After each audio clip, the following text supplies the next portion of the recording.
And today in Chapter 7, the violet flame of freedom and transmutation, the seventh ray activity. So it's going to give you more understanding what the purple ray is all about. I'm on page 79, and this book goes all the way to 196. So I was really happy to read this on the Blu-rays yesterday. Like I said, it shared so much kinds of knowledge. So, Chapter 7, the violet flame of freedom and transmutation, the seventh ray activity. Adam speaks to us about the violet ray and the ray of transmutation, accompanied by presence of Saint Germain. A wonderful meditation is offered, instructing us how to use the violet flame on our personal path to mastery. So Ariella asks, the violet ray represents the energy of change, alchemy, and freedom. I would like to invite you to open yourself to a heart-to-heart communion with Adama and Saint Germain at this time. Adama is quite the heart doctor, and so is Saint Germain. As he speaks, he addresses himself directly to your heart, activating its healing.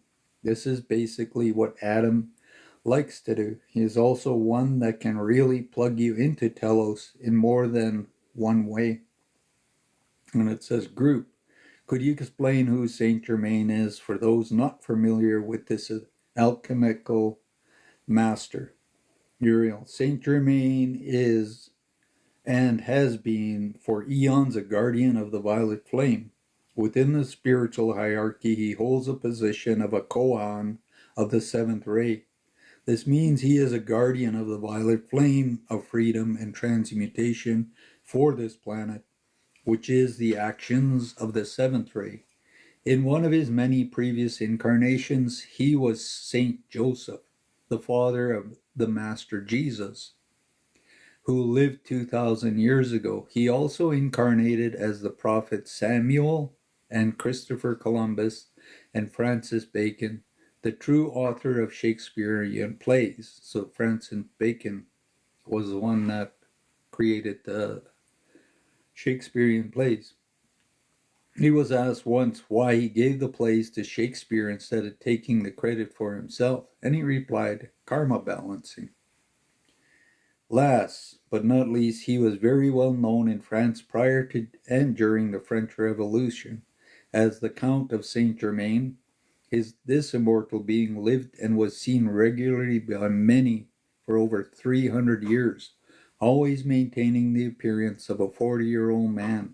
He was called the Wonder Man of Europe, who spoke all languages, played all the musical instruments, and demonstrated in front of his friends many activities of alchemy. He was also known as one who could materialize in one place, dematerialize in a few moments, and reappear several hundred miles away in a few minutes later. He has an enjoyable sense of humor and is exceptionally articulate with words, especially in the English language. Saint Germain has always been a real delight to my soul whenever I have had contact or conversations with this beloved one. To just hear or mention his name makes my heart sing with gladness. The great Master Saint Germain is one who has been upholding the flame of freedom on the planet for over 70,000 years. He is an awesome and beloved master. As the Master Jesus was the greatest master of the Piscean age, Saint Germain is now stepping into the next 2,000 years to be a greater master of the Aquarian age. He is fully supported by Jesus / Sananda and other Lemurian families of Telos, as well as all the spiritual hierarchy of this planet, this galaxy, and the universe. Some masters hold certain offices for a while, then they set up to another post and leave their former posts to someone else who has gained the level of attainment and who is willing to be trained for a new level of planetary service. Group. Was he also embodied as a great Merlin of Camelot? Ariel? Oh yes. He was Merlin in the time of Camelot in England. Merlin was a noble magician, not in the sense of playing mediocre tricks, but in the sense of a great master alchemist. Unfortunately, Merlin has been depicted in so many movies and writings by those unaware as a wizard of some kind, but a dubious reputation. That is not the truth of who he was as Merlin. Merlin was one of the greatest alchemists of all time, and Saint Germain is one of the greatest masters who has served this planet almost since the inception. All other masters honor him greatly for the service he has done for this planet with violet flame. The violet flame is one of the most important flames for redemption and transmutation and freedom. It is like a fire of love. A violet flame. Okay, I missed the. Okay, go back here. It was like a fire of love that cleanses. Saint Germain said once, if you were to talk about the violet flame for a whole month, 24 hours a day, 7 days a week, you couldn't cover all the benefits the flame contains. Let's hear what Adam has to say. So, Adam, good evening, my beloved friends. This is Adam from Telos. Tonight, as always, I have my regular team of 12 masters with me. We also enjoy the great pleasure of having the Master Saint Germain present with us to participate. Though I am talking through Aurelia, the energy of Saint Germain is blended with mine. It is really an honor for us because the Master Saint Germain is so deeply loved in the inner planes and so highly respected by everyone throughout the entire cosmos. He spends a lot of time with us in Telos as we all work together to bring forth the energies of ascension for the planet and for humanity. What I would like to do tonight is to give you some explanation about the seventh ray. If you have questions, feel free to interrupt so that we can create more of a dialogue. The violet flame is a combination of blue and pink ray. It is not one ray but by itself. It is a combination of blue for the power and pink for love, uniting the energies of divine masculine and divine feminine in wondrous actions of spiritual alchemy. The main role of the violet flame is to transmute an alchemical term meaning to create positive change. For example, by invoking and working with the violet flame, you can transmute huge amounts of karma or misqualified energies from this or past lifetimes. Once the energy is transmuted, you never have to deal with it anymore in the present life. Simply because these energies have been erased and forgiven into love and joy as you lovingly invoke with the intentions that attributes of the violet fire. As you work with the energies, with the love of the fire of your heart, the energies of the violet ray dissipate and dissolve unbalanced energies in your energy field as well as your conscious, subconscious, unconscious mind. It can heal many conditions in your lives. The violet flame can dissolve karma. Once you have fully understood, uh, once you fully have understandings of the experience lived in the energy patterns created. And that's why you have to understand all these karmic things you're going through. That's why you got to face your challenges. That's why you got to do the work. And a lot of people, they don't do that. Hey, man, they want to avoid it. They just want somebody to blink or give them a bottle of wine or a big joint or something. And then they're just happy and they go along. They never deal with anything. And if you want to work with this violet flame, you got to understand all of your challenges, your tests. You got to understand what you're healing from past lives. You got to understand in past lives, you were not nice in other lifetimes. And you got to accept that dark part of yourself. And working with this flame, it will bring this stuff up. And you have to look at it. You have to go in your chakras and see what is the good and bad. You got to understand what it's all about so you can heal it. As you work with this energy, with the love and the fire of your heart, and the energy of the violet ray dissipates and dissolves unbalanced energies in your energy field, as well as your conscious, subconscious, and unconscious mind. It can heal many conditions in your life. The violet flame can dissolve karma once you have the full understanding of the experience lived and the energy patterns created, because we create energy patterns. And we have to understand that what that is. That's why we keep attracting same kinds of people, because they're an energy pattern. And it's in our energy, and when we understand it, when we connect with those people, it dissolves and goes away. That's why you need to know past life. That's why you need to know all kinds of other yeah, volumes off. Okay, all kinds of other things, and this is what I try to teach to people. And sometimes they overload and they can't fully understand. So I'll read it one more time. The violet flame can dissolve karma once you have the full understanding of the experiences lived and the energy patterns created. With its energies, you can also create wondrous beauty because it is composed of the power of love energy.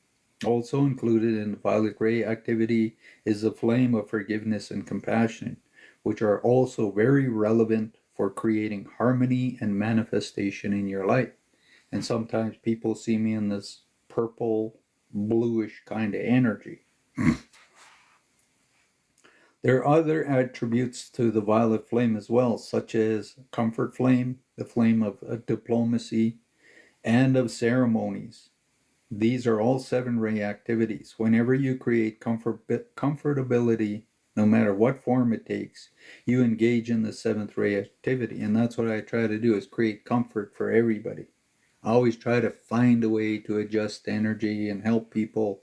So when I bring people into ceremonies and that, they can get the biggest out of it, whatever. So that's where a lot of times in my life, I'm always working with the seventh ray activity. But also, whenever you create comfortability, no matter what form it takes, you engage in the seventh ray activity. We also call the violet flame the freedom of love flame. What kind of freedom are you talking about? We speak about spiritual freedom. When you gain spiritual freedom, you become limitless, and all the attributes of your divinity are at your command. This is a kind of freedom that you're all yearning for. Not just freedom from one thing, but total freedom. The violet flame is a vital tool for your spiritual progress and evolution. Ariella, what exactly do you mean when you talk about the process of spiritual awakening? How can we begin to use the violet flame to heal ourselves and heal our lives?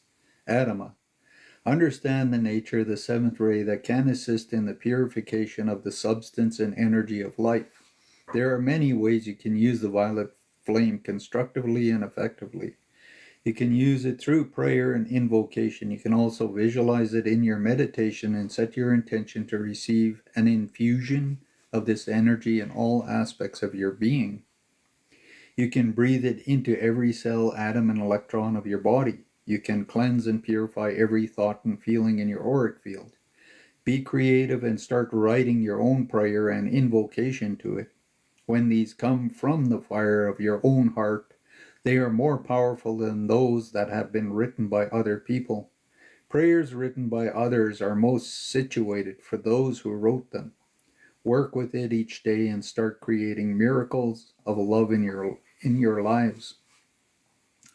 So, invocation to the violet flame, and it says, as an example, in the name of the I am of my being, in the name of God, I now call forth the actions of the violet flame of transmutation, of compassion and forgiveness into my auric field for the cleansing and purifying of every thought and feeling in my solar plex, in all of my chakras. I ask the action of the violet flame to permit every cell, atom, and electron of my four body systems at this moment and at all times, each day of my life, 24 hours, 7 days a week, for the healing of all distortions in my energy fields from past and present misunderstandings. And you got to remember, it's misunderstandings. Everything we say, oh, it's evil, oh, it's bad, oh, it's this and that. No, until you really understand, it's a misunderstanding. And that's why you have to learn, grow, and find all kinds of answers, and so you can change. And that's where I always say, put the right things up here so you can understand how to do that. I ask the energies of the violet flame to start healing all distortions in my physical, emotional, and mental body with much gratitude. I now ask for the action of the violet flame to manifest into my energy field in full power. So be it. You can use this kind of invocation and create your own as well. Sit quietly with it as you visualize and breathe it, using the breath in a conscious and sustained manner, bringing it into your auric field in a more tangible and creative manner. Then you can ask the violet flame to sustain this activity for the rest of the day, and it will continue the action for you while you perform your daily activities. The action will continue uninterrupted as long as you remain in harmony. Whenever you invoke any flame of God and you ask for the momentum to be sustained, its activity will continue until you engage in disharmony. And that's where people, they want things to come in, and then something goes on, they get really scared and they pop out. And they usually go into a negative right away. It's like, oh, it's evil, oh, it's bad, it's and something has changed, and right away they want to attack. They go into a negative.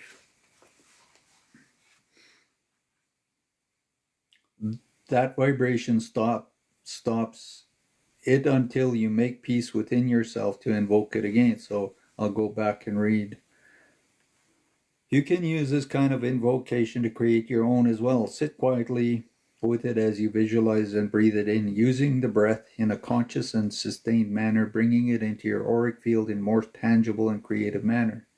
Then you can ask the violet flame to sustain this activity for the rest of the day. It will continue its actions for a while, for you while you perform your daily activities. The action will continue uninterrupted as long as you remain in harmony. Whenever you invoke a flame of God and you ask for the momentum to be sustained, its activity will continue until you engage in disharmony in your feeling world. That vibration stops it until you make peace within yourself and invoke it again. As long as you stay harmonious in your thoughts and feelings, the flame will continue to work. If you come to a situation of disharmony, invoke it again to assist your return to emotional balance. So that's why I say you got to call in things. You got to get used to it. You got to start bringing this energy in and understand how to work with it so it can change things.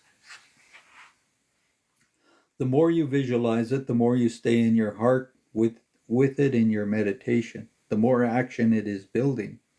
There was a time with an earlier dispensation in the last century when people were not willing to meditate.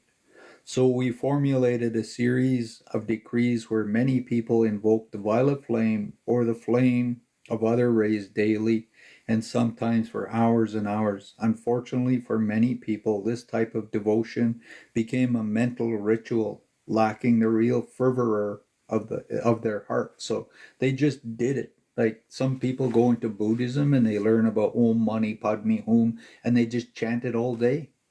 But there's no desire in it. There's no wanting to understand, learn, grow, heal, change, or anything. So they just do it all the time. And they're just on automatic pilot. It's like when you get in a car and you start it up and you put it in reverse, then you're going forwards and you're just driving. If you're driving for 5 hours, you're just driving. You're just sitting there and you're just stepping on the gas and the brakes and you're coming and going and you're doing whatever. And it's just automatic. And people get into these kinds of rituals and ceremonies where there's no desire or anything, or even to integrate, know what's happening to your body or anything. And that's where some of these kinds of things, when you find them, at first they might be really exciting, and then after a while you don't have any more desire, but you just keep doing them anyways. Some people, they learn the rosary and they take their rosary beads and every day they do the rosary, but there's nothing in it. They just program themselves to be an automatic. The more you visualize it, the more you stay in your heart with it in your meditation, the more action it is building. There was a time in the early dispensation in the last century when people were not willing to meditate, so we formulated a series of decrees where many people invoked the violet flame or the flame of other rays daily and sometimes for hours and hours. Unfortunately, for many people, this type of devotion becomes a mental ritual, lacking real fervor of their hearts. Though these people meant well and were sincere, it is best to say a decree or a prayer only once with all the fervor that the heart can muster, and take the time needed to create an alchemy of love. When you make an invocation or a prayer, allow yourself to fully feel its energy in your heart and charge it with love. Then allow the energy to do its perfect work. There are several thousand people in the last century who made their ascension by invoking the violet flame every day for years and years. So they would just every day invoke this flame, and they went into ascension. They invoked it with much love and fervor in their heart without ever really knowing for sure what they were transmuting. They allowed all their shadows to surface to their awareness. That's why you got to see everything that's good and bad. You can't just try to erase it and get rid of it. They allowed their shadows to surface to their awareness without ever judging them, but surrendered the energy by bathing them in the violet fire. These dear souls did not have access to all the tools and information you now have at this time. For them, it was their faith and consistency that they continue until they could breathe their last human breath. By this gradual process, they changed little by little all the negative energies from many lives, past and present, into pure golden liquid light. When they passed on to the other side of the veil, they made their glorious ascension without delay. Today they are among us wearing robes of light, enjoying all the glories of the fifth dimension. Ariella, do you have to be consciously aware of what you are transmuting? Adama, not always. It is good to know in some cases, but it is not always a requirement, as long as you pour your love into it. It is always the love, the forgiveness, and the compassion poured into a situation that transmutes it into something better. By changing a negative situation into a positive one, and by gaining the wisdom those energies are trying to teach you. If you have a problem with someone, send waves and waves of violet flames to them, or him or her. As you send waves of love, compassion, forgiveness, and blessings to a situation, it becomes impossible for it to remain the same. Universal law requires resolution for whatever receives love and blessings. And then it says, the activity of blessings is also a form of transmutation, a 7-ray activity. As you start blessing all the manifestations as less than divine perfection in your lives, you are transforming and transmuting situations that appear to be negative into something far more positive. You create a divine solution, and the win-win situation for everyone eventually manifests. This is what transmutation does. It creates a transformation that makes everyone a winner. Ariella, how would someone having a problem with their spouse use the violet flame to transmute or heal their situation, or their ill feeling towards their boss, or with somebody they feel negative with? Adama, first of all, you have to be detached from the outcome. If you start out wanting to make changes or desire a specific outcome, you will most likely miss the boat. This is why it is always wiser to ask for the perfect divine solution. If you desire to be specific about the outcome you wish to create, it is important that you allow the space for a different outcome by adding to your prayer or intention this or something better according to the divine will. Your higher self sees and knows the bigger picture that is veiled from you. Let's say a marriage situation appears to be ending. At the time you say, oh my gosh, I prayed and I invoked so much violet flame into the situation.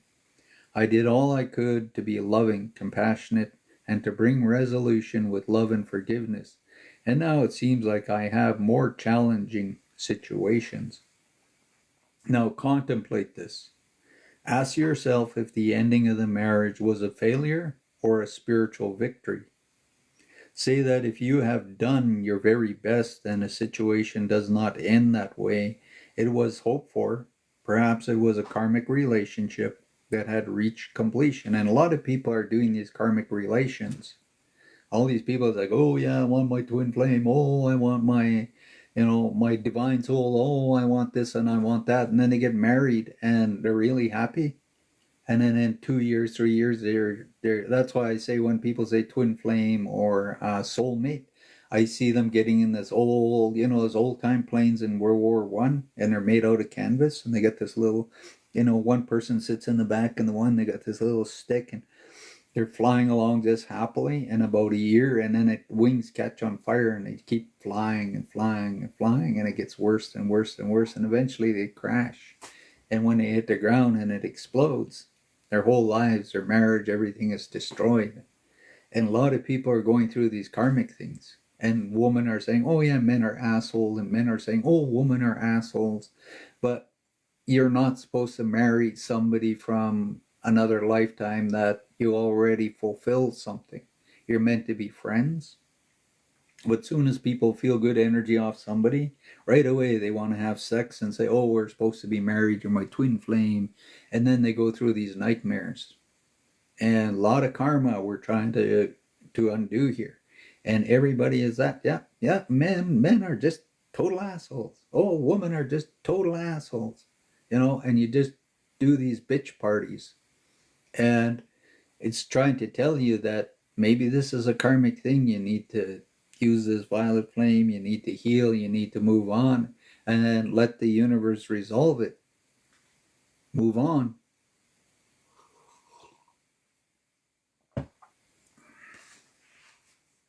Okay, first of all, you have to be detached from the outcome. If you start out wanting to make changes, desiring a specific outcome, you will most likely miss the boat.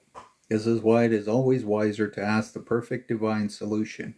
If you desire to be specific about the outcome you wish to create, it is important that you allow the space for different outcome by adding to your prayer or intention. This is something better according to the divine will. And that's where the divine will knows the purpose of everything. And you have to work with it. You can't argue with it and fight with it. And people, they'll say it's my ego, it's my this and that. The divine will doesn't think like a human being. It understands the purpose. It doesn't care. And eventually, when you really understand, you'll get the answer and you'll heal and move on.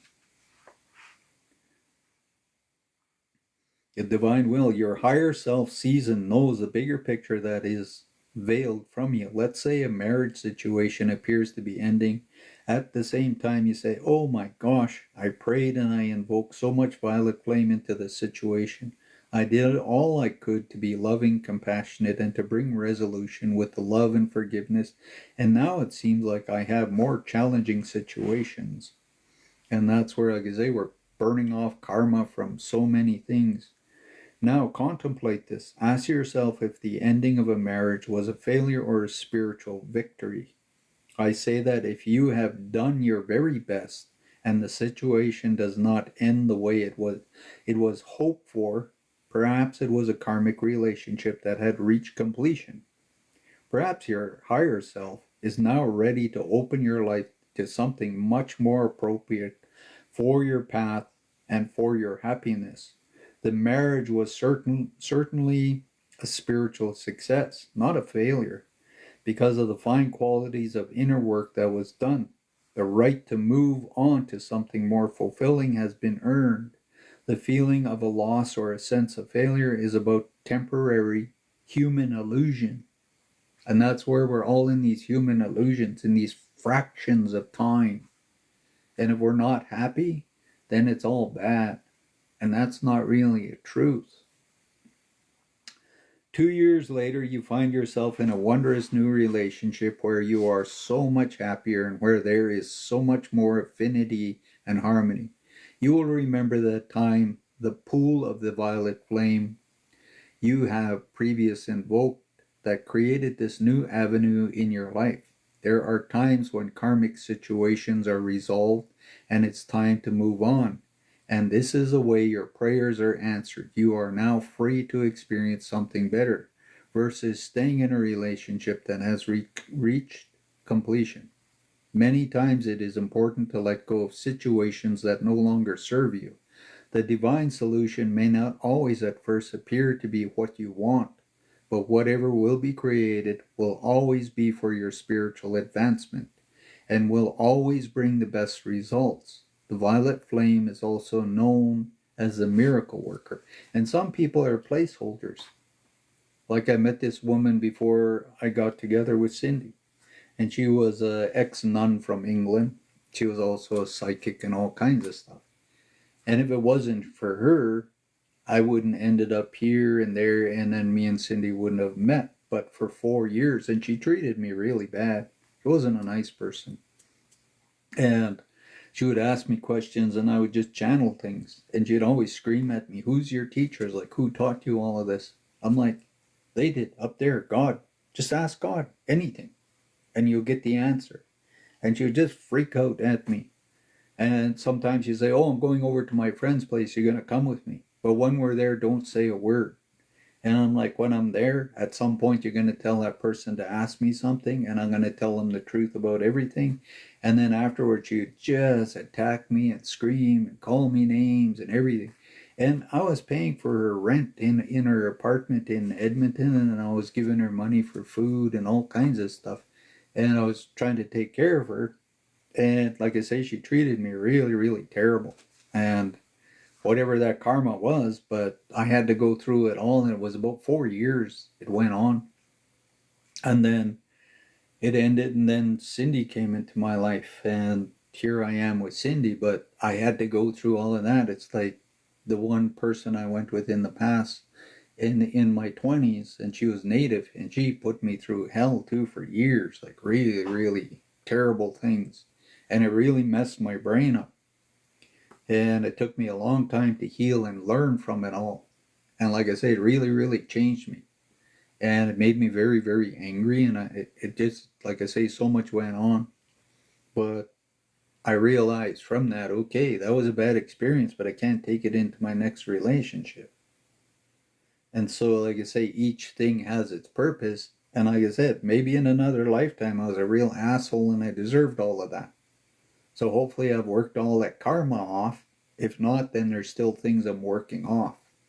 And like I say, everybody has to understand they're being tested. And if it's really what God created, then somewhere everything is going to turn out good.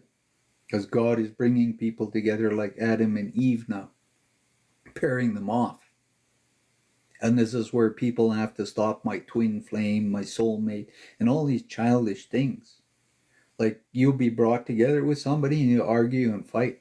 But the love is so powerful, it's going to transform you. You're both going to change. You're both going to heal. You're both going to do your work. You're both going to move into the future and create and do all kinds of amazing things. But you have to go through it all. And there's something so strong inside, and it's no matter what, it's just going to keep going. And one day, God will reveal everything, and whatever the bullshit is, it'll be over. And that's why I'm like, ask for the person you're meant to be with. Stop asking for twin flames and soulmates, or keep crashing in these little burning planes and hating people. Ask the universe to bring you the right person. Spend a year or two learning who they are and being their friend. Don't just jump in bed and start hating them. Like, literally figure this out. If you want somebody to be in your life for 100 years, find out if they're really your friends. Find out if they're really worth spending the rest of your life. Don't babysit somebody that doesn't want to heal, that's wearing diapers, that wants to be ignorant and drunk and stoned and never ever want to do anything for you. You want to be with somebody they're already healing. They're already moved through all their sexual dysfunctions and all kinds of ignorant things, and they're not going to hurt you. And allow the universe to bring this to you. And like I say, move through it. And stop looking for the negative. Start looking to the future to create joy and happiness. When you bless the person you have the problem with, let's say the spouse or the neighbor or the boss or someone you work in your work environment, or a relative of some sort, visualize him or her bathing in the violet flame of love and transmutation. Acknowledge the freedom for the person to become free of his or her burdens and to awaken to their full potential. Do this with compassion and forgiveness. Also use the flame of diplomacy in all your interactions with others. This is all part of the seventh ray activity. If you start using the seventh ray with all of its many attributes and have no personal agenda other than wanting the best outcome as a divine will, you'll be amazed at the miracles that can manifest in your own lives and in the lives of others around you. This is how peace on earth will be created. Aurelia, I know a lot of people are going to find a part. I know a lot of people are going to find the part about not having a personal agenda difficult because they also want it their way. And that's what everybody is. My way or the highway. But the universe don't work like that. Your oversoul never does that. Your oversoul thinks totally different than you. And it's always going to push you through things. It's always going to test you. It's always going to try to challenge and help you to grow in all kinds of ways. It's like there's times where the universe makes me and Cindy fight and argue and you know, talk about subjects and all kinds of things, but we work it all out. And we go deeper and deeper and deeper in things. And it's like Cindy, she could have left me 14 years ago. She said, oh, this guy's from the loony bin, totally out to lunch as crackpot. Don't know what kind of crazy Indian is or what loony bin he ran away from, but I ain't wasting my time with this crazy psycho. And she could have moved on. And the universe has tested her for 14 years in this relationship because, like I said, when she came into my life, I didn't drink, I didn't do drugs. I was into sun dancing and ceremonies and all kinds of things. And she was just coming out of a marriage and stuff like that. And she had to make choices. And I was trying to teach her lots and lots and lots of new things. Some of it was foreign to her. She never heard about or understood. She was coming to sweat lodges, doing stuff she never did in her life. But she stuck it through. And I'm like, she made those decisions, and now it's like, okay, she was tested in all of this. Now, where's it going to take her?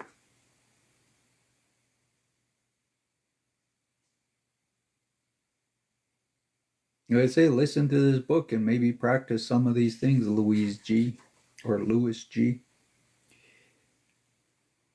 Okay, I know a lot of people are going to find a part about not having a personal agenda difficult because they all want it their own way. Adam, most of you are so focused on the end result of what you want that you tend to lose sight of what you have to release in order to let go and let God within do its perfect work. All the various flames of God contain divine intelligence and conscious. That's why I say energies, molecules, everything have a divine intelligence. And this is where I say to people, ask God to forgive you for all your mistakes, for your hatred towards the universe, your hatred towards Christianity, whatever it is. Ask to be forgiven. It's like me, I made a lot of mistakes, and I tell God, hey, God, I messed up. This is what I did. I didn't understand. People made me believe things or whatever it was, and I made my mistakes. I'm sorry. Help me understand how to change that and do something right. Help me understand how to heal or maybe help other people so they don't do that. But I have to go back into my garbage dump and see what I did wrong. And sometimes people have done things. People get into native spirituality and use it wrong, thinking they're powerful, and destroyed people's lives and done all kinds of crazy things. And this is where it's like, whoa, I better tell the universe about this and be honest. Now, how do I change this? And it's like with anything, people get into magic, black magic, white magic, spells, sorcery.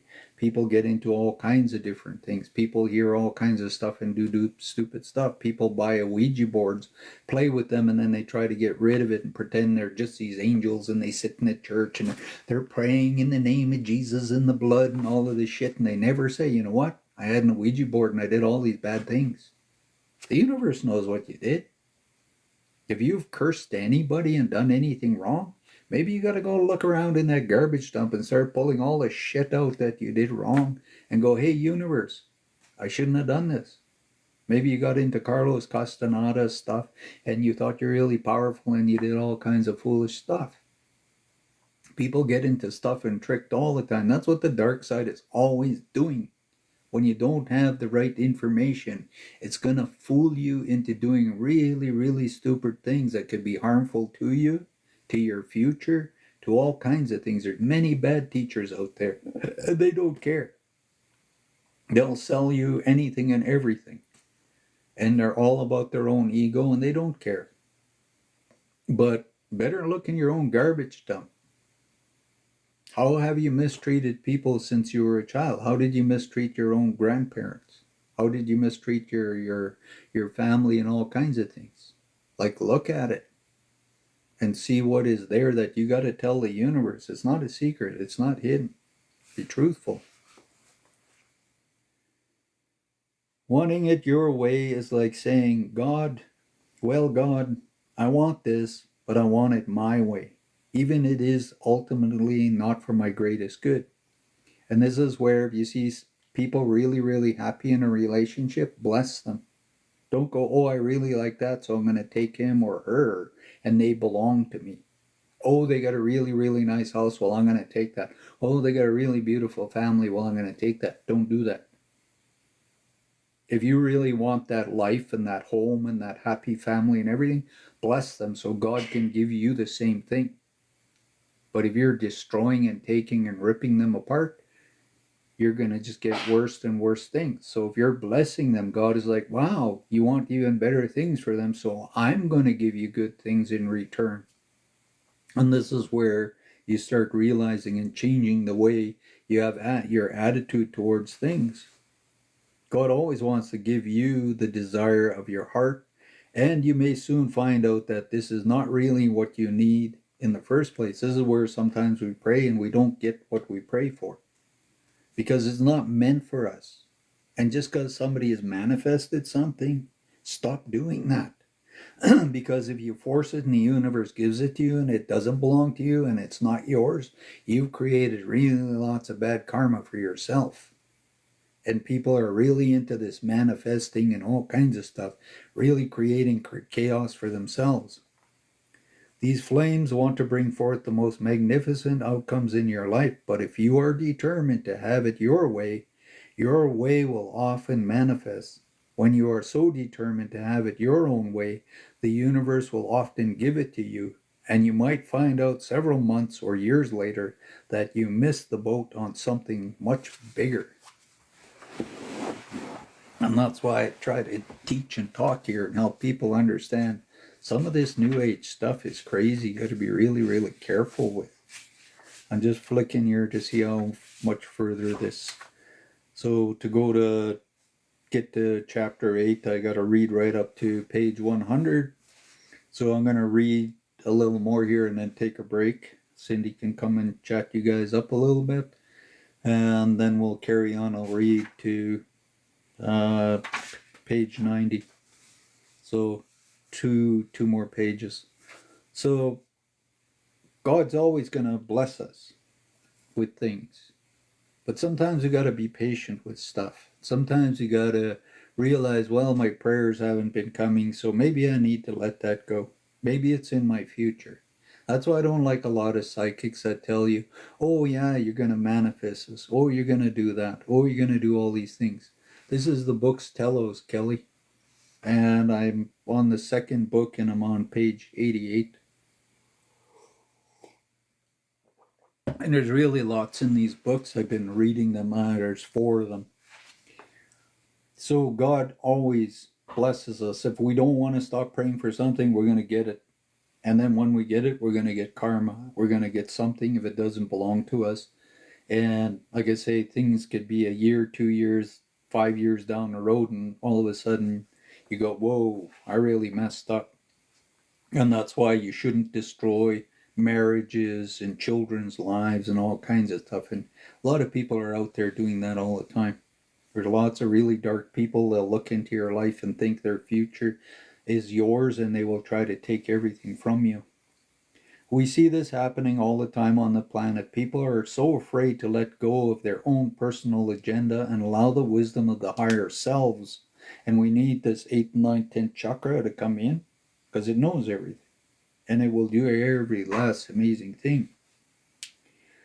They are afraid to trust God, and they don't trust the masters either. They have become so comfortable in the trust of the misaligned human ego instead of trusting the higher intelligence.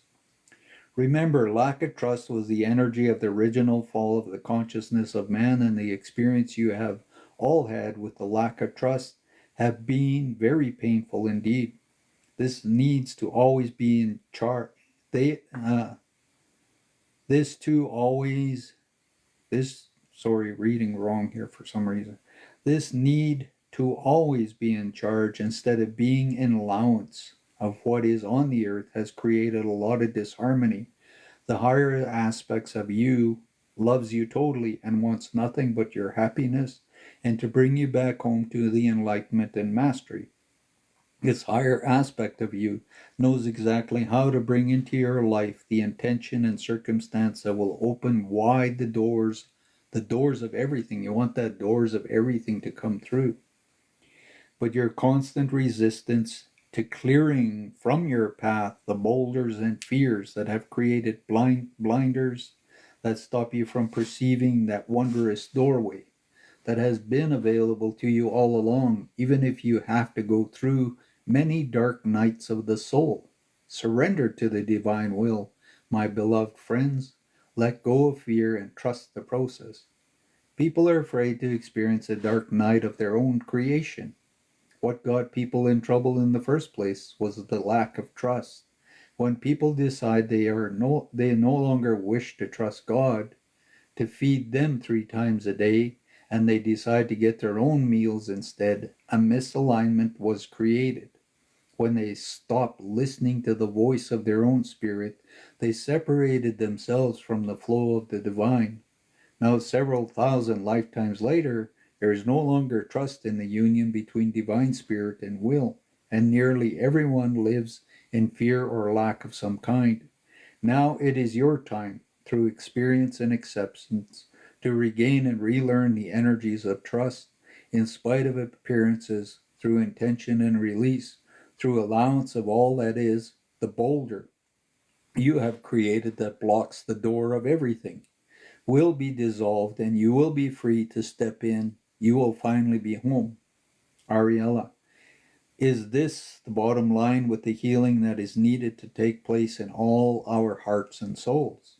Adama, exactly. As soon as humanity is going to start learning from the lessons in a much bigger way, events will transpire on this planet. And people are going to have to make big choices, and the biggest choices of many lifetimes. Your Earth Mother will soon no longer tolerate the types of separation that has transpired here on her body, and people are going to have to shape up or ship out. The new world order for this planet is not what your world leaders are projecting, but it will be a life of total union with the God Self and with the Creator. Divine order will be restored here very soon. Events that appear to be unjust or unfair are usually mirrors of the consciousness of people that are always created with the energies of the collective conscious.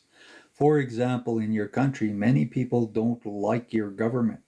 They don't want to become involved in the many political activities because it is perceived as too negative. You have books upon books, websites upon websites, describing all the wrongs and the corruptions of your government. Although what is written and presented to the public is usually true, as your government is corrupted to the very core, you need to remember that your government always mirrors the consciousness of the people. When the people collectively raise their consciousness into a higher integrity, they no longer attract that kind of a government you now have.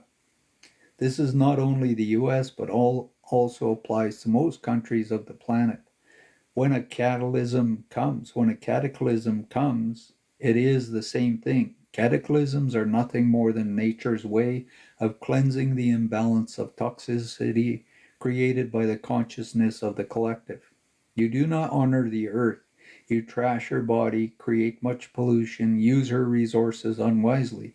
In doing so, you all create large pools of unbalanced energy that sooner or later have to be released and cleansed by the cataclysm you so often experience on the planet. When these balancing cataclysms manifest, They are changed by the wave upon wave of the violet flame, full of God's fire that purifies. After the war, there is a tremendous amount of personal and planetary karma balance.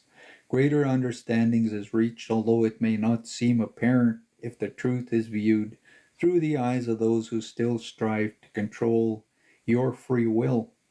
True, a lot of people have suffered, but they are also balancing their personal karma in the process. After World War II, when so much karma was balanced on the planet, it opened a way for the expansion of new technology and greater ease you are enjoying today. Although life may still be difficult for many of you, it is easier than it has been in thousands of years. So Ariel, do you mean that everything we experience in our most personal relationships, or the society, a culture, a country, is all a mirror created to reflect self and collective conscious? So in Canada, like what our government is doing, it's all the people is affecting the government and how the government is doing things. And if we would change that, things would change and be different. Adam, everything that happens, be it on a personal or global level, whether it is a volcano erupting or earthquake, or a riot in one of our cities, or a war, always reflects the unbalance or represented energy that people are holding within themselves. It reflects the anger, the fear, the deception, the greed, the human injustice, the grief, etc., that people are holding within their souls. They are all mirrors, nothing more than mirrors of what is out of alignment with the human level. So when you start thinking of everybody being greedy, well, what's Trudeau? He's greedy. He's trying to rob everything from our government and country. And more people are getting greedy. And the government is not trying to help the people. It's just not doing anything. So you can see how people's energy, like the more people focus on one individual, the more they impact the way that person is. So if somebody comes to Canada to be the prime minister and gets voted in, then everybody, whatever is the strongest generating energy, that person is going to get affected and react towards you the way that energy is focused. And this is where you see the craziness in governments and everything else. Ariella, most people do not understand how we create our reality. They say that if we create our own reality, they would create the perfect body, house, or mate, abundant money, etc. And that's why you got to understand this holographic machine. If you're putting all the right kinds of information in, then you're going to create nothing but good. And like I say, you have to go through the negative, the disharmony. You have to go through the karma of hundreds of thousands of lives. You got to go through all kinds of things. And sometimes you are meant to move on and do other things. But like I say, the universe doesn't force nothing. And we're here to live out these lives. We came here for a purpose, but nobody is trying to live their purpose. Everybody has got some illusion they're chasing. Adama, the problem is that people have not yet understood or realized how they are creating it. Also, their creation does not necessarily stem from this lifetime alone, and karma or lack of understanding has to be cleared before the new and perfect can manifest. And a lot of people are in the old karma and other things. Our body carries a lot of things.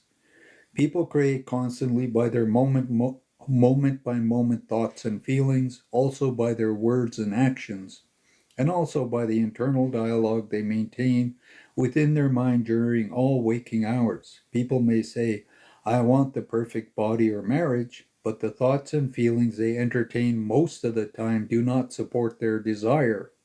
If someone were to show them moment by moment what their thoughts and feelings have been and how unbalanced they have been in creating their reality, they would understand why they don't have the healthy and perfect body they desire or the perfect relationship and abundance they want.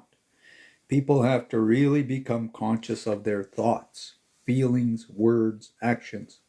Words are very powerful, and you constantly reinforce the energies of your feelings, yet words do not always match your feelings. You may say, I want more money, but inside you, feel poor. You want to be involved in a better relationship, but inside you You feel you do not deserve it, and you are not willing to weed out the garden of your soul in order to attract that perfect mate.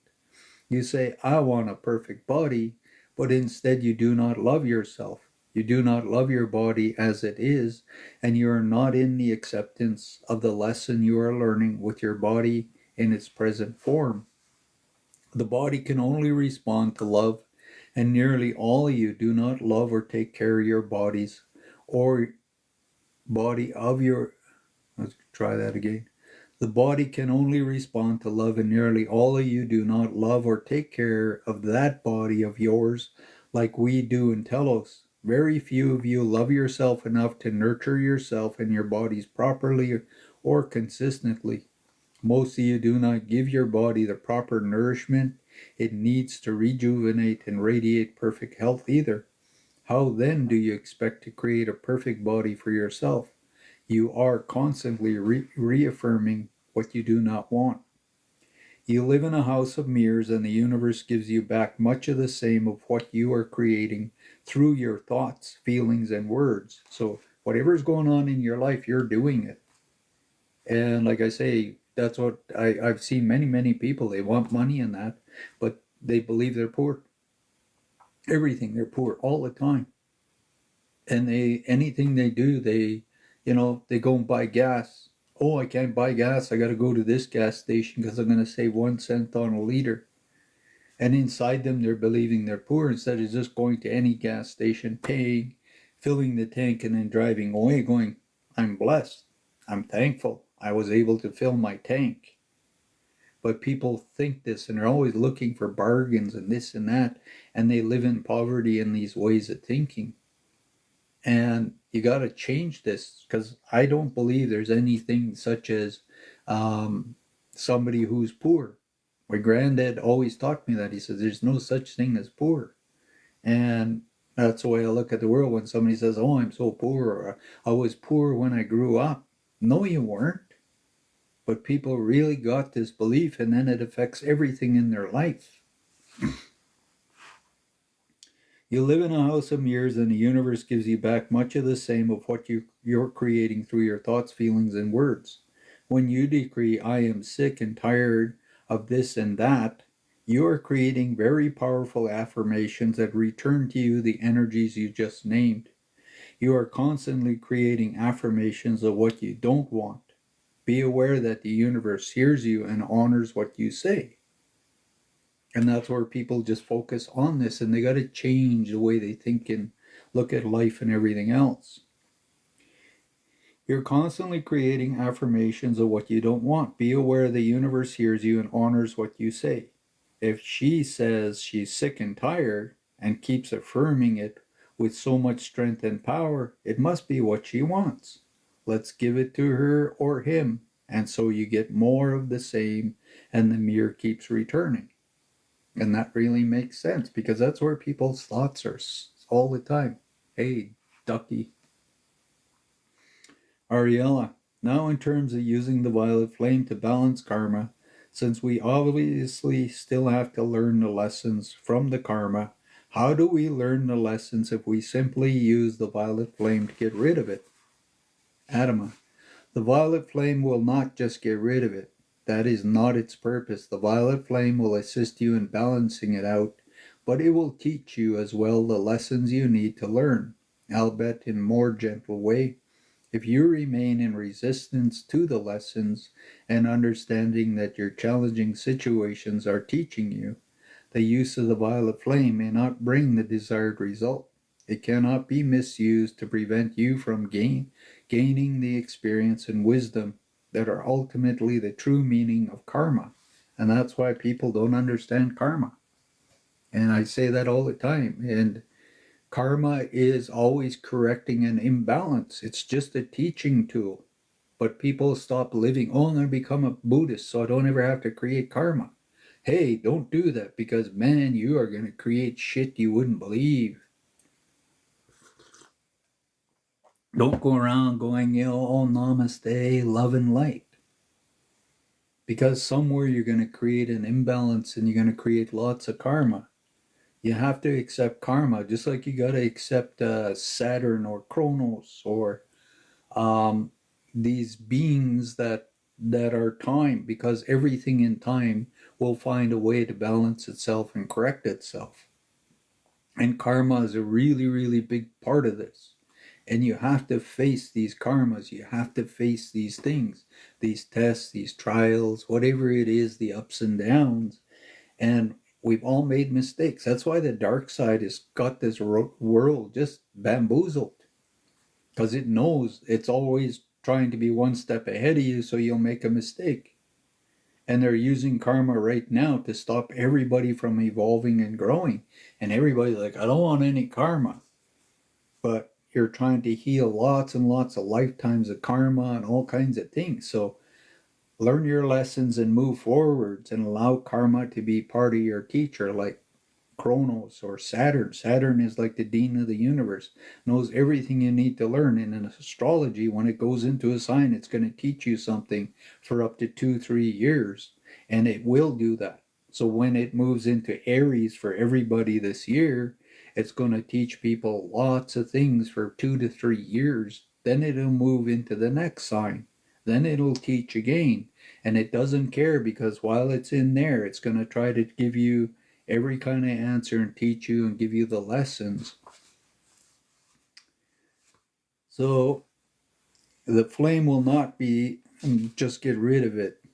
It is not its purpose. The violet flame will assist you in balancing it out, but it will teach you as well the lessons you need to learn, albeit in a more gentle way. If you remain in resistance to the lessons and understanding that your challenging situations are teaching you, the use of the violet flame may bring the desired results. It cannot be misused to prevent you from gaining or experiencing and wisdom that are ultimately the true meaning of karma.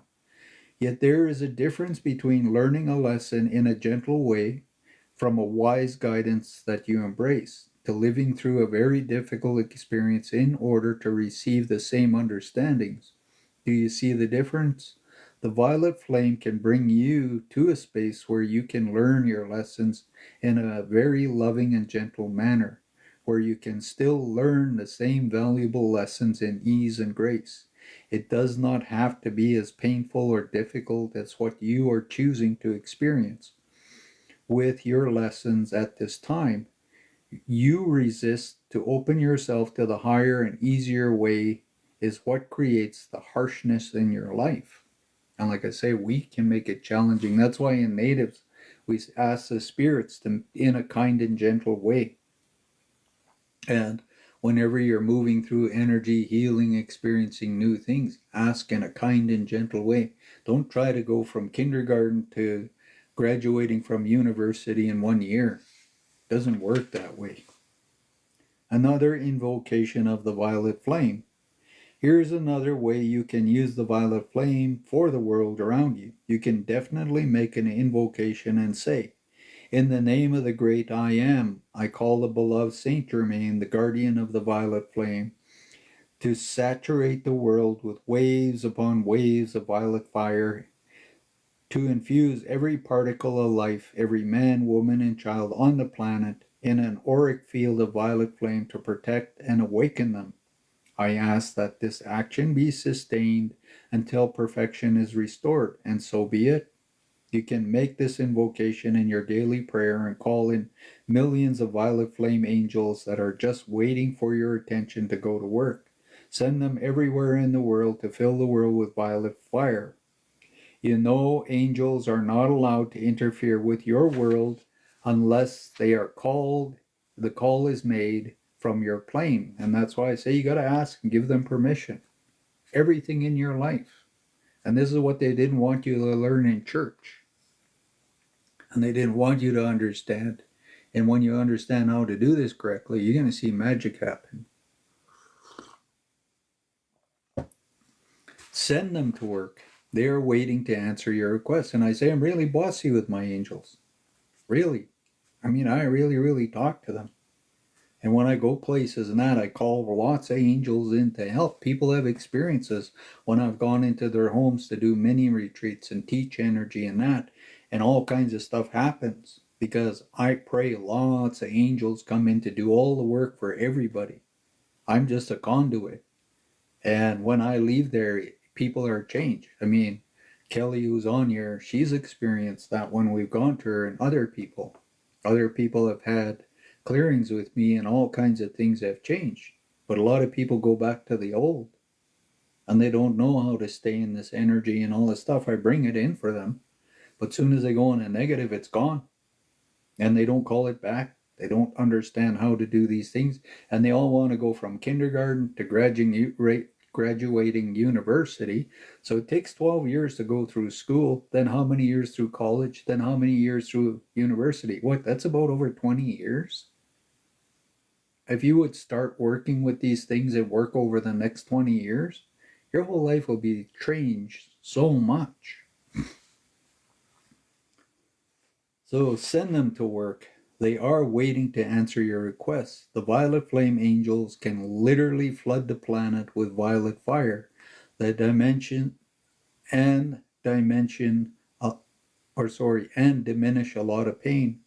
In your daily life, use the violet flame angels and ask them to flood your personal world with the violet flame energy. Many forest fires have been stopped because a few people invoke the violet flame to intercede when huge fires rage out of control. Ariella, it seems important to send the energy of that flame out to every man, woman, and child on the planet, and with our hearts, flood the earth with all that energy. Adama, yes. And don't forget the animals, trees, the elements, the nature spirits, the planet kingdom, the elementals are often in need of your assistance. On Sunday, I pray all of them get their blessings, all of them get their energy. Whatever it is they need in other planets and worlds, on Sunday I pray this. And I ask people to learn to do this too. The elements are often in need of your assistance, your love, your support, your invocation of the violet flame. In order to be able to maintain balance on the planet, they need it more than ever during this time of transition. The elements are very unevolved with assisting the evolution of the planet into the higher octave. They are your helpers. The more violet flame and the more love they receive from humanity, the smoother the transitions are going to be for the earth herself and for all the kingdoms living on her body. And that's why you got to honor the earth mother's children and pray for them too. Adama, do the Lemurians use the violet flame in Telos to maintain the level of perfection you all experience there? Adama, you bet we do. We use the energies of the violet flame constantly in various temples in Telos. That energy of the sacred fires are perpetually invoked by the members of the priesthood and by many volunteers as well. In our main temple, the temple of Ma Ra, capital A dash R A, Ma Ra, we have an area consecrated to each one of the main sacred flames. Our people take turns tending and nurturing these flames around the clock. We live in a consciousness of these flames, and we constantly embrace their full energy in turn. We are blessed beyond measure by life.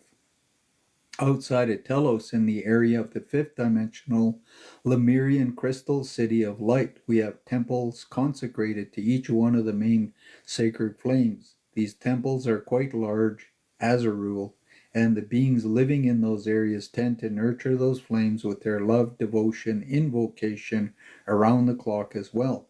The fifth dimensional population is quite large, and the masters and the angels of the sacred fire, as well as the priesthood of those temples, take turns tending and invoking the qualities and attributes of those flames. They do so in their lives as well as for the planet, for humanity, and for the energies required to maintain the increase in the level of perfection and dimensions they live in. This type of ritual, dear ones, is done in every dimension. Angels of the sacred fire and angels from various choirs also join in and support all the many sacred flames we nurture at, and this is what makes the higher dimensions so beautiful and wondrous to live in.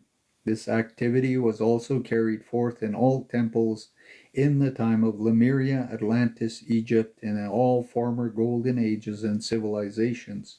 It will soon become very important that on the surface, all of you start becoming involved with the nurturing and expansion of these flames as well. First within inside yourself, also for the planet. We have done this for ourselves, but also on your behalf for a very long time. Very soon, it will be required that all you on the surface who aspire to ascend and move into the fifth dimension state of being step into a more evolved level of spiritual maturity. You'll be required to start bringing your own personal contribution to these flames as well, for yourself, for humanity, and for the planet. It is a requirement of the fifth dimension for all those abiding there. Are you ready for the meditation now?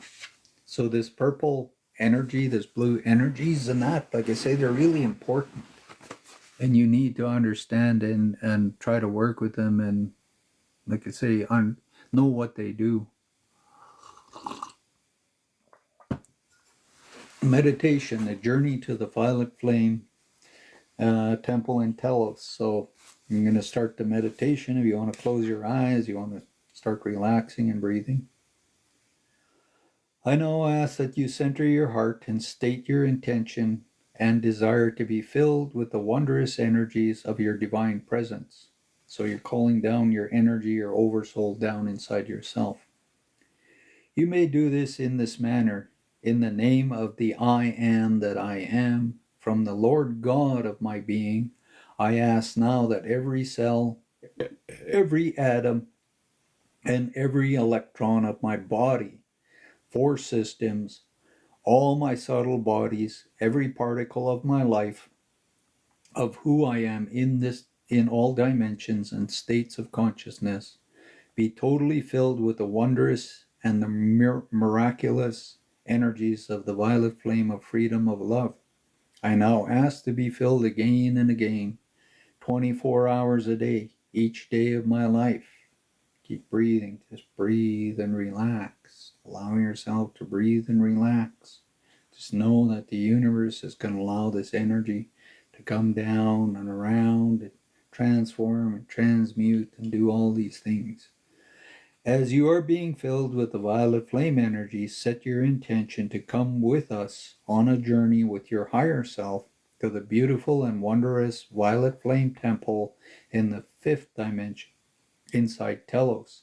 This temple has an etheric fifth dimensional physical structure. Our people can access it at any time, and so can you in your light body. In this temple of the violet flame, burning perpetually, nurtured by the constant love and devotion of our people, blessing all life, blessing mankind and the planet. This is a place where the Master Saint Germain spends a lot of his time with his twin flame, Protea,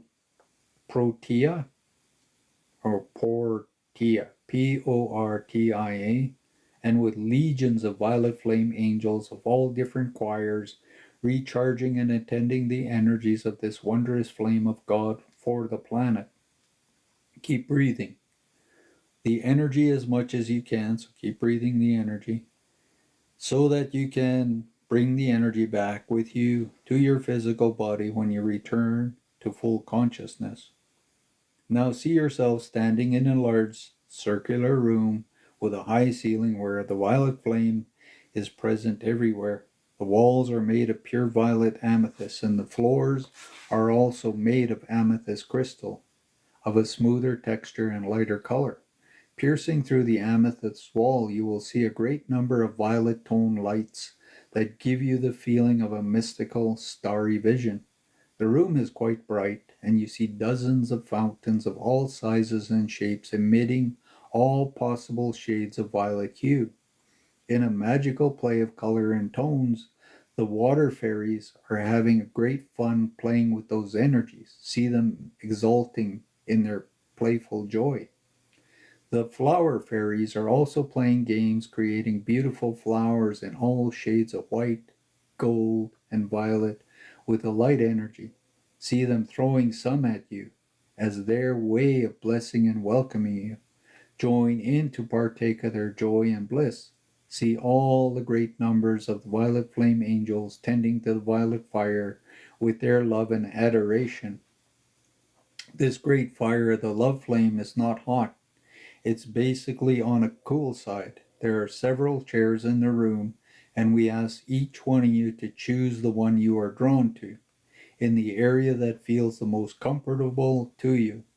The chairs are made of pure violet crystal, and under each one is a flame of violet rising up to meet and enfold you. As it is burning up from underneath, it is entering and infusing every part of your body through the lower chakras. There is also another flame coming down from above, penetrating your crown chakra, infusing every cell of your body through all of the higher chakras. As you breathe it into your heart consciously, you are being filled with a violet flame of freedom like never before. There are several violet flame angels surrounding each one of you, pouring cups of love and cups of violet fire into your energy fields. The various aspects of your life needing healing. The experience is going to be different for each one of you. Keep breathing in the energy.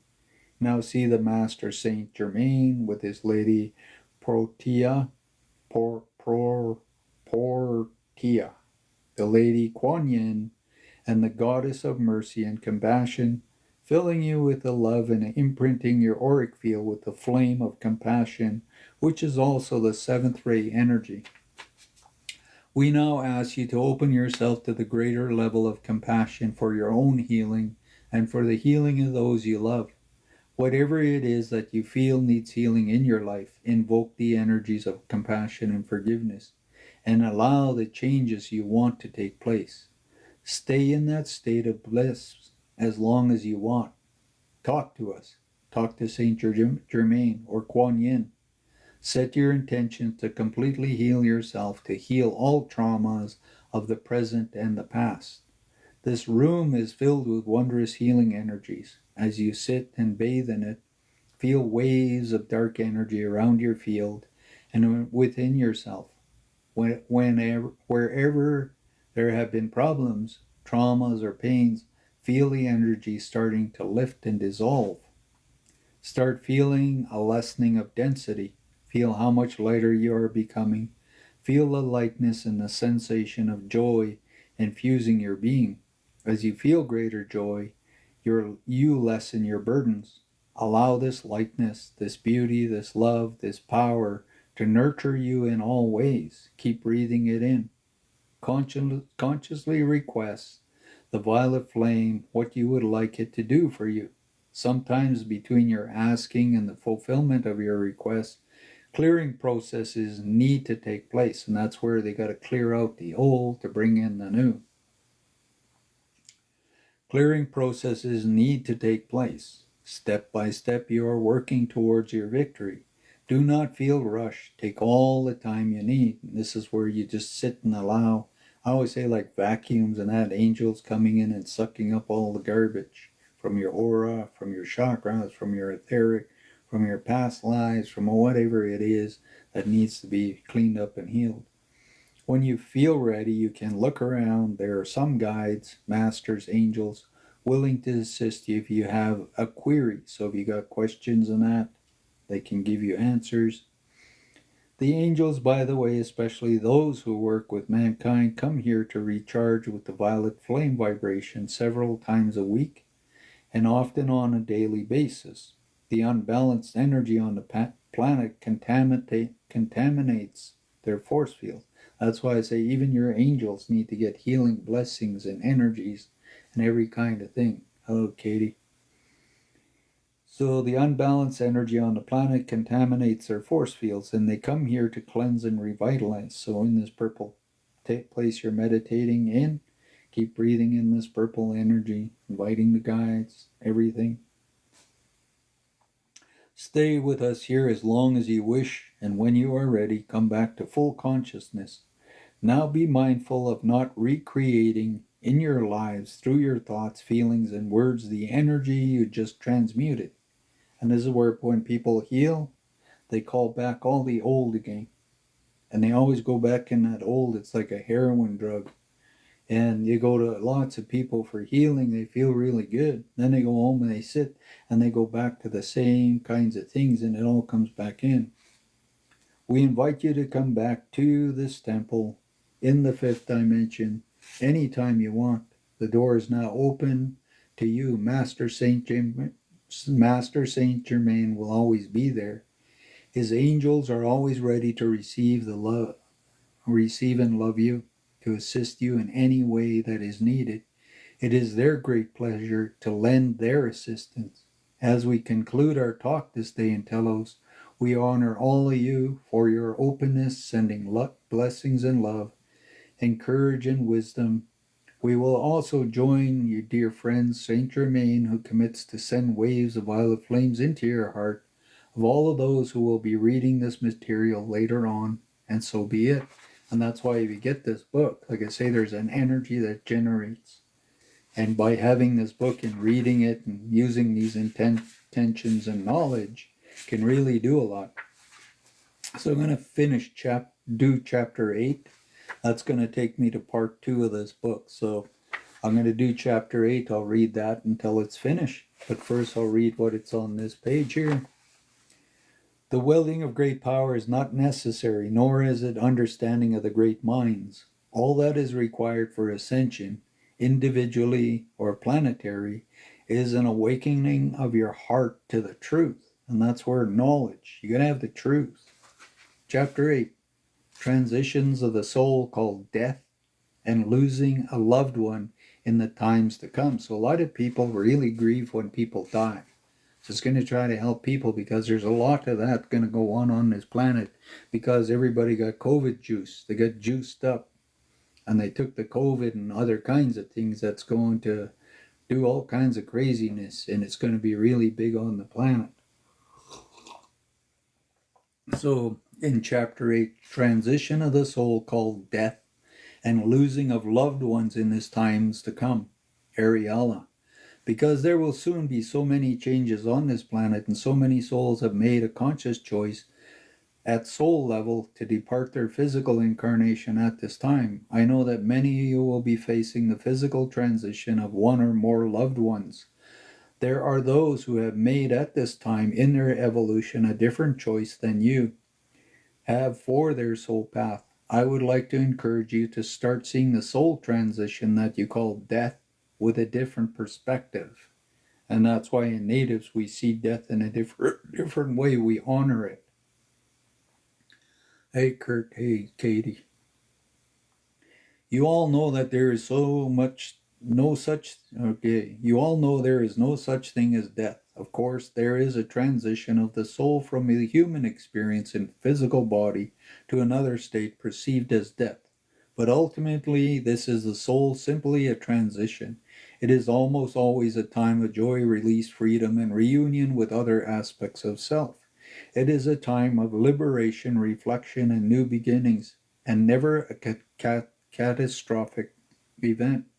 Once you fully understand this, you will allow yourself a grieving period, for this is how we honor the energies of those who have departed. But you will never again feel sorry for the one who has left. You will be fully comfortable with the choice made by your loved one and will endorse totally allowance of it. So when people die, you have to let them move on and reincarnate. You're not supposed to trap them, but people do that all the time. You will thank them for the time you shared together within the incarnation and truly bless them on their way to the new experience, knowing full well in your hearts that separation is only an illusion of the third dimension mind. You will know without a doubt that you can see and be with them again at any time on the inner planes, and that your connection with the ones you love can never be broken throughout eternity. Those who love each other very deeply in the incarnated experience are usually those who have known each other, loved each other, and incarnated within each other's life's experience for eons of time. You have experienced the physical loss of each other again and again, and you have found each other and lived as friends and family time and time again. Sometimes a transition or death occurs seemingly by accident or because of a crime, a war or natural event that you call a tragedy. All transitions, no matter what form they take, are planned by the soul in another dimension. These choices are made for various reasons according to the soul path or the balancing of karma, accountability that the one departing has willingly chosen from the other side of the veil. That soul level for the one leaving this is generally a time of great excitement. He or she cannot wait to be on their way to their new experience and adventures on the great journey called life. And this is where my granddad said, "Don't grieve." He says, "I'm going to reincarnate somewhere way in the future. We will be together again." Here is a story of a woman well known to us who lost her only son in a car accident. She was totally devastated with that loss and could not bring herself back into the normal state of emotional balance. Finally, she asked to channel Adama to find out why such a tragedy had come to pass in her life. She saw this event as a great injustice and wanted to prosecute the one whom she felt was responsible for the death of her son. Here is what Adam replied to her through me. I also want to share that the answer came to her as a great relief and healing to the heart. Upon reading Adam's reply, she was then able to release most of the pain and grief. Rather quickly, she was able to look at life again with renewed joy and hope, knowing that her son is well and alive on the other side of the veil, loving her more than ever and doing exactly what his soul wanted to do next. I feel it is important for you all to understand more deeply this process of transition that you call death. We know that many of you sooner or later will encounter similar situations in your life or in the life of someone around you. For those fully embracing this understanding in your heart and soul, you will be able to comfort yourself in true mastery when confronted with similar situations in your life. You will also be able to comfort others around you who have not yet embraced the grace of such an enlightened understanding of physical transition. I now leave you with this story, and this is where I don't grieve or feel sorry when people die. They're in a better place. I want them to leave. I want them to move on. I want them to reincarnate, and I try to think about the good things. I don't try to sit there and cry and stuff like that. Adam replies from his home in Telos.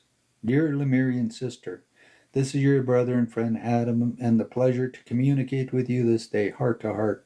As I open my heart to you, I ask you to open your heart to me as well, and to the truth of your being. So this is where he's going to channel this to this woman who had her son die in a car accident. I feel your deep sorrow and pain regarding the loss of your beloved son. It is such a normal reaction for a mother's heart to grieve the loss of her child. Please, dear one, it is important that you allow yourself to feel the pain and the grief, as it is not physically nor spiritually healthy to deny or repress one's pain. When you are ready, after a time, it is even more important that you release the pain and move on into your joy. Life must go on for all, as it never ends. You have a beautiful open heart, dear sister, and the pain from the loss of your beloved son is a catalyst that is assisting your heart in reaching a greater opening.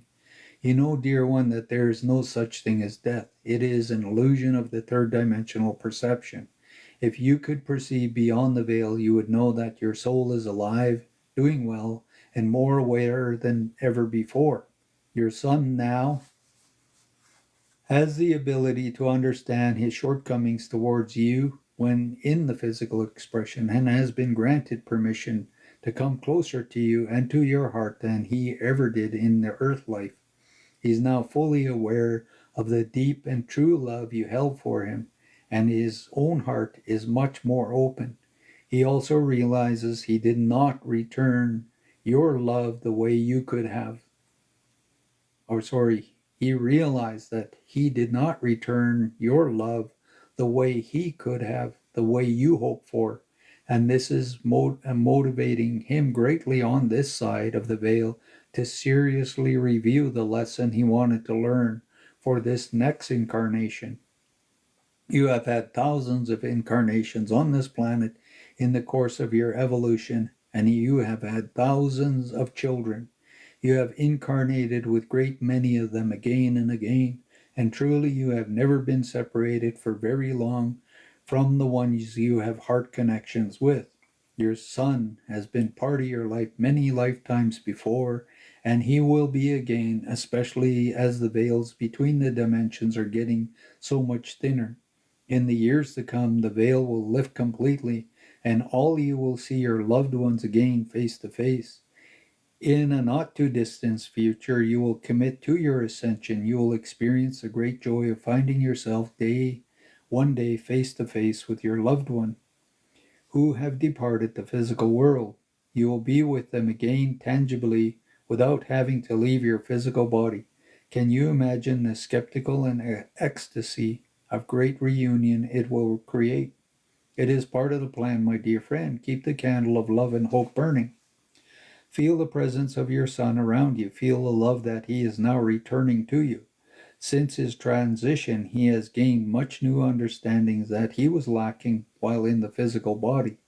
Your son petitioned the Karmic Board Council of Light for permission to be at your side very often and also be allowed to become one of the guides assisting in you in your next evolutionary stage. So he's choosing to be her guardian angel to help her. I, Adama, ask you to let go of the sense of tragedy. As far as your son is concerned, the accident he was subjected to was to work out was the working out of destiny in spite of appearance. The man who hit him was the instrument of the settlement of the karmic agreement. Know that unless there is a soul choice by your son on the inner planes to end the present incarnation and move on to the next level, the accident would not have occurred. Ultimately, there was no accident, but the work out of the soul choice for an evolutionary step. So he chose it. That's why it had to happen. If not, he would be still around. At the level of the soul, it was not time for your son to come along in the ascension process as you have yourself chosen. There were too many issues that needed to be worked out from a different perspective. Know that it would have been extremely difficult for him to work them out in the incarnated experience he just left. By choosing to leave his body at this time, your son is now having an opportunity to prepare with much greater wisdom and understanding his goal and destiny for his next incarnation. He will come back again in a few years as a wondrous child of the new world to grace the planet to assist others. In his next incarnation, he will be much better he will be much better equipped emotionally to realize his dreams. He will be able to accomplish the goals of his soul's agenda with much greater ease than he would have been able to at this time. Know that by making the choice to leave now, he will be able to ascend in the next life without all the pains, difficulties, and hardships he would have to have encountered at this time if he had stayed. And because of the great love you have sustained towards him, you have assisted him greatly in receiving a special dispensation for his next incarnation. He is most grateful for your love you have gifted him with so unconditionally while in the physical form. Know that your son is honoring you for this love unceasingly. He is assisting you in preparing the way for your homecoming because you love your son so much without holding back. Allow now the choices that your son made to move on to the next step. From your perspective and the perspective, the soul agenda, leaving the incarnation for him in a timely and positive choice, so he made the right choice. Your son loves you very much and he truly desires to see you happy and in your joy. Your son does not want you to deny your grief, but he wishes you to accept his departure as the best thing that could have happened for him at this time. He's saying to you right now, Mom, I am still alive and I feel much better. Life is so wondrous here and I am preparing for our next reunion, which will be physical and tangible. It will not be so long until we meet again face to face. You will know that I have never left. During my seeming absence from your physical life, take this time to love yourself so much more, to to become all the love that you are, and then move on into the joy and the aliveness. This is your next test and assignment. Your son wants you to contemplate more that that ever your belief systems around the life experience called death. This event is also an opportunity to create within the self a new leap of consciousness as a result of transition to the next world. Ask yourself, is there such a thing as death? Or is it simply a transition from physical experience to the greater reality? Do I really own my son? Or does he belong to God, as do all our souls in evolution here and everywhere else? Was my role as a mother primarily to sponsor and assist this soul in an incarnation experience on earth for a time, and because of it, we have created bonds of love that will endure throughout eternity. Is my son really dead, or is he alive and more vibrant than ever on another plane of consciousness? Is our separation a permanent one or just a temporary illusion? Can I choose to go on loving, or can I choose to go on living in love and in the embrace of my divine presence and really enjoy my life again without my son's physical presence on earth? Or will I choose to experience extended sorrow rather than detach and let go? And that's where people have to choose that, to heal, to move on. Like some people, they lose a spouse. That spouse has come back and maybe trying to find you a partner so you can be even more happy than when he was here. And once that happens, then he can reincarnate and carry on. But some people, they just stay in grieving and they won't have a new spouse and they'll never create happiness. And they just trap themselves in that soul. Then you got more and more karma, more and more bullshit. Dear sister, I know your heart and I extend my love to you very deeply. Accept the gift of peace from Adama and move into your joy. Think about the death of your son's body as a caterpillar exploding into a brand new and happy butterfly, becoming a butterfly yourself, and soon the two of you will be playing, frolicking, and laughing together in God's garden. I am Adama, the father of all. So I'm going to go into part 2 tomorrow.